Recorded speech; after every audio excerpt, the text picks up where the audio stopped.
Hello বন্ধুরা, কেমন আছো? আশা করি ভালোই আছো। আমিও খুব ভালো আছি। চলে এলাম তোমার সাথে নতুন একটা ভিডিও নিয়ে। তো চলো।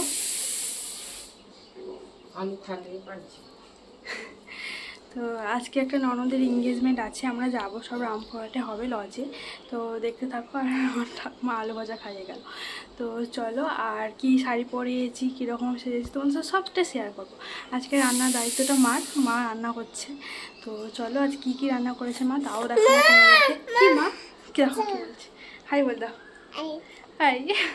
তো চলো, দেখতে থাকো পুরো ভিডিওটা। খাবারে আছে আজকে করেছিল মা ভাত, আলু পোস্ত, ডাল আর ডিমের কারি। তো চলো ঝটপট খেয়ে নিই, খেয়ে আবার আসছি তোমাদের সাথে। খাওয়া দাওয়া কমপ্লিট করলাম, তো সেজন্য এবার সাইডের উপর তারপরে বাবু সাজাবো।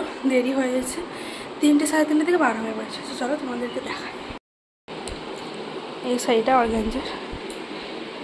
ফাইনালি রেডি হয়ে চলে এসেছি, সবাই রেডি হয়ে গেছে। সবাইকে কেমন লাগছে কমেন্ট করবে। আর এই খ্যাপাটাকেও রেডি করে দিয়েছি আমার বাবুটাকে।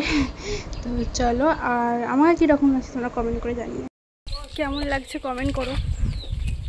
ফাইনালি রেডি হয়ে চলেও এসেছিলাম সবাই মিলে, গাড়িও চলে এসেছিলো, আমরা চেপেও গেছি। আর এদিকে কনেও করে দেখো। তো চলো, আর কোথায় এঙ্গেজমেন্টটা হবে তো দেখতে থাকো পুরো ভিডিওটা। তো চলো, আপাতত এই পর্যন্ত। আর নেক্সট ভিডিও তোমাদেরকে পুরো এঙ্গেজমেন্টটাই দেখাবো। তো এই পর্যন্ত দেখো। আর এইখানে আমাদের এঙ্গেজমেন্ট হবে রাতের বেলা, তো এখনও বাকি আছে। তো দেখতে হলেও নেক্সট ভিডিওটা দেখতে হবে তোমাদেরকে। তো চলো, টাটা, বাই।